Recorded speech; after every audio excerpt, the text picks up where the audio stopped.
Le Japon a enregistré sa première journée de chaleur extrême avec des températures dépassant les 40 degrés Celsius, envoyant des centaines de personnes à l'hôpital. C'est le genre d'événement météorologique extrême auquel nous sommes déjà confrontés. Nous ne faisons pas de prévisions. Une augmentation de 83% des événements météorologiques extrêmes.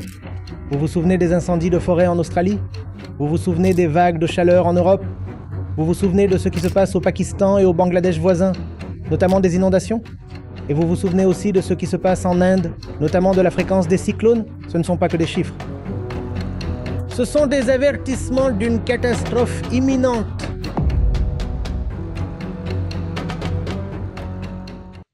En regardant cette diapositive, vous devez comprendre qu'il est nécessaire de la présenter ici, car elle n'est généralement pas montrée ailleurs.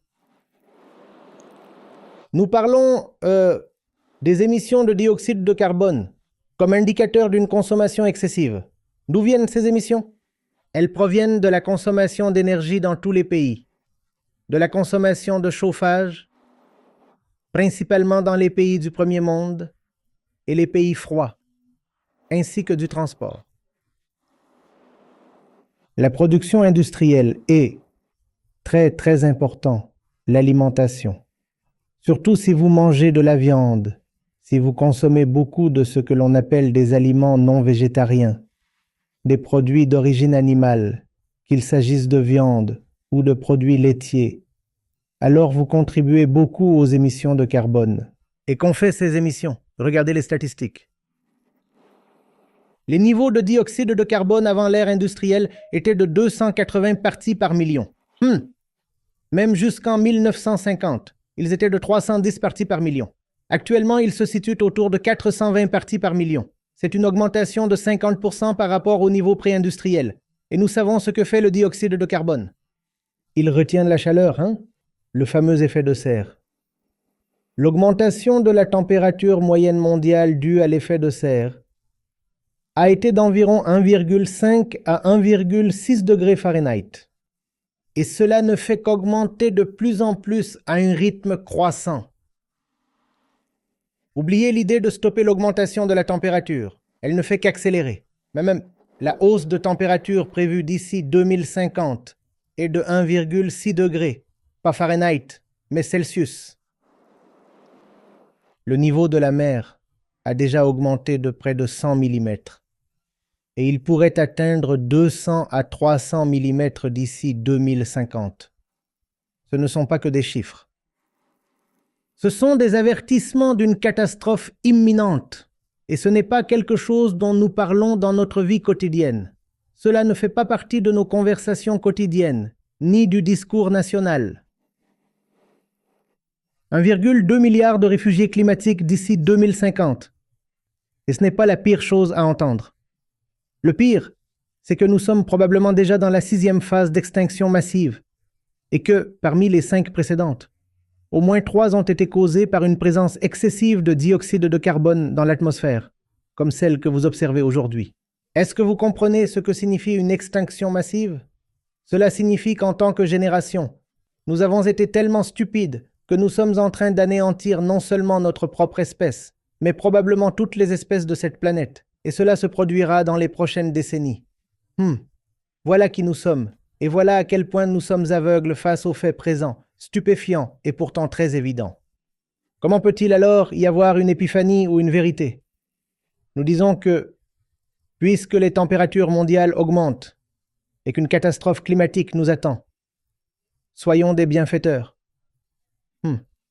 Recyclons le plastique, remplaçons nos vieilles ampoules électriques, et plantons des arbres.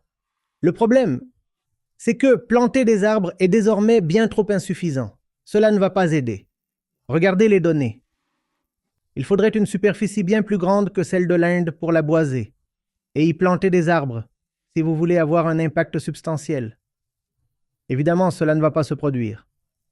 Donc, ces 2 ou 4 arbres que nous envisageons de planter ne vont pas aider, car la cause est la consommation. La cause est la surpopulation. Qui consomme? Les gens consomment. Et parce que nous sommes si nombreux, les niveaux de consommation sont si élevés. Les extrêmes, hein? Voici un exemple d'extrême. Pouvez-vous vous imaginer vous promener en t-shirt en Antarctique? Ou dans l'Arctique? Mais c'est ce qui se passe. Regardez les températures. Et il n'y a pas d'erreur de frappe. Nous n'avons pas oublié de signe moins. Il fait 38 degrés, oui, pas moins 38. Et c'est C'est le genre de phénomène météorologique extrême auquel nous faisons déjà face. Nous ne faisons pas de prévision. Une augmentation de 83% des événements météorologiques extrêmes. Vous vous souvenez des incendies de forêt en Australie? Vous vous souvenez des vagues de chaleur en Europe? Vous vous souvenez de ce qui se passe au Pakistan et au Bangladesh voisins, notamment des inondations, hein? Et vous vous souvenez aussi de ce qui se passe en Inde, notamment de la fréquence des cyclones, hein? Une augmentation de 83% rien qu'au cours des 1 ou 2 dernières décennies. Voilà où nous en sommes. Les inondations et autres problèmes liés à l'eau, ce n'est qu'un chiffre. 5,6 billions de dollars au cours de la prochaine décennie, ou d'ici 2050. Pour mettre les choses en perspective, c'est plus que le PIB actuel de l'Inde, n'est-ce pas? Nous n'atteignons même pas encore tout à fait les 4 billions. Mais la perte économique vient plus tard. C'est la perte humaine qui est la pire tragédie. Et nous ne mesurons pas encore l'ampleur de ce dans quoi nous sommes déjà plongés jusqu'au cou. Mais nous parlons d'autres vérités. Nous parlons de réalités métaphysiques. Nous parlons de connaître l'inconnu et même l'inconnaissable, alors que nous ne savons même pas ce qui est présent juste sous nos yeux. Nous ne connaissons pas les faits évidents qui nous font face et qui pourraient détruire nos vies, mais nous voulons connaître une réalité mystique cachée. Comment cela pourrait-il fonctionner? Au suivant, s'il vous plaît. Les poissons ont disparu. Le nombre d'espèces qui s'éteignent chaque jour. Savez-vous que ce taux est plus de 100 fois supérieur au taux naturel? Le taux naturel est d'1 ou 2 espèces qui disparaissent chaque jour. Et c'est un phénomène naturel. Cela se produit depuis des millions d'années. Mais aujourd'hui, nous avons dépassé ce taux de 100 fois. Certaines études parlent de 1000 fois. Même pendant que nous parlons, quelques espèces ont disparu. Pouvez-vous imaginer la dévastation, l'éradication totale de la vie elle-même? C'est ce que nous faisons. Et nous restons béatement ignorants. Nous agissons comme si de rien n'était. Si toutes les pêcheries disparaissaient, survivrions-nous? Elles semblent isolées et déconnectées de nous. Mais pourrions-nous vraiment survivre sans elles? Dites-moi. Et l'Inde. Reliez les 2 derniers points. Très peu de gens réalisent que le lait et le bœuf sont liés. Très peu de gens s'en rendent compte. Nous ne nous demandons pas ce qu'il advient de tout le bétail après qu'il cesse de produire du lait. En tant que jeunes esprits éduqués et curieux, devrions-nous être aussi complaisants, aussi ignorants, aussi inconscients? N'y a-t-il pas de relation directe entre notre consommation de produits laitiers, notre production de bœuf et son exportation? Mais cela ne nous dérange pas. Le taux d'extinction a dépassé le taux naturel, non pas de quelques points de pourcentage, mais plusieurs fois. 1 million d'espèces animales et végétales sont menacées d'extinction. Vous comprenez? Menacées d'extinction. Elles ne sont pas simplement menacées. Leur nombre ne fait pas que diminuer. Elles disparaissent. Comprenons-nous ce que signifie l'extinction? Elles ne reviendront jamais. Nous ne parlons pas de quelques membres d'une espèce. Nous parlons du dernier membre d'une espèce. Il a disparu pour toujours, sans jamais revenir. Et nous ne parlons pas d'une seule espèce, mais d'1 million d'espèces. Regardez le 3e point. Laissez-le vous pénétrer. Les seuls mammifères qui survivent aujourd'hui sont ceux que nous utilisons. Tous les autres mammifères, nous les avons exterminés. Donc, si vous voulez survivre sur cette terre, nous l'avons colonisée et monopolisée à tel point que vous devez être utile aux êtres humains. Si vous n'êtes pas utile, vous serez tué. Chèvres, vaches, buffles, moutons, chameaux. Seuls les mammifères qui nous sont utiles ont été autorisés non seulement à survivre, mais aussi à se multiplier. Nous les multiplions de force, n'est-ce pas? C'est la réalité des fermes d'élevage. nous les multiplions de force et tous les autres animaux, pensez aux millions d'espèces de mammifères, nous les avons complètement éradiqués. Voilà qui nous sommes. Les mammifères sauvages ne représentent que 4%, évidemment. Oui, suivant. Regardez ce qui se passe sur les réseaux sociaux ces jours-ci. La superstition règne. Et si vous pouvez la propager, vous deviendrez très vite une superstar. N'est-ce pas la règle maintenant? Hein? Regardez ça. Les miracles, oui, ils se produisent. Et ce n'est pas seulement quelque chose auquel les Indiens croient. Les guérisons par la foi. Non, non, non. Le système médical scientifique ne vous aidera pas.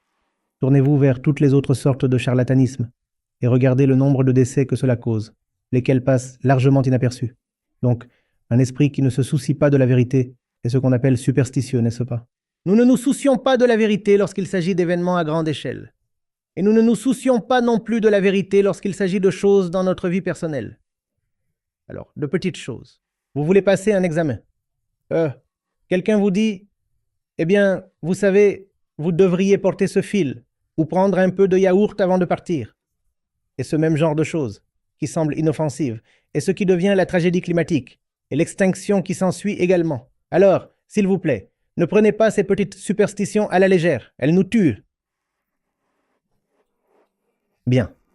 Téléchargez simplement l'application Acharya Prashant, puis allez dans la section Communauté.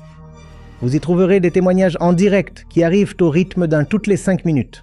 Je vois des vies changer par milliers, voire par millions, chaque jour sous mes propres yeux. Nous le faisons. C'est ça. Nous l'avons réellement fait. Rejoignez la communauté de plus de 200 000 personnes sur l'application Acharya Prashant. Votre premier mois est entièrement gratuit. Vous aurez un accès complet à la mission Gita. Sur l'application, vous aurez accès à des sessions en direct régulières, à des conversations exclusives quotidiennes avec Acharya Prashant, à la communauté dynamique du Gita, à des examens de sagesse, à des nouvelles sélectionnées, à des livres audio, à des citations et à bien plus encore. Recherchez Acharya Prashant sur le Google Play Store ou l'Apple App Store et téléchargez l'application dès maintenant.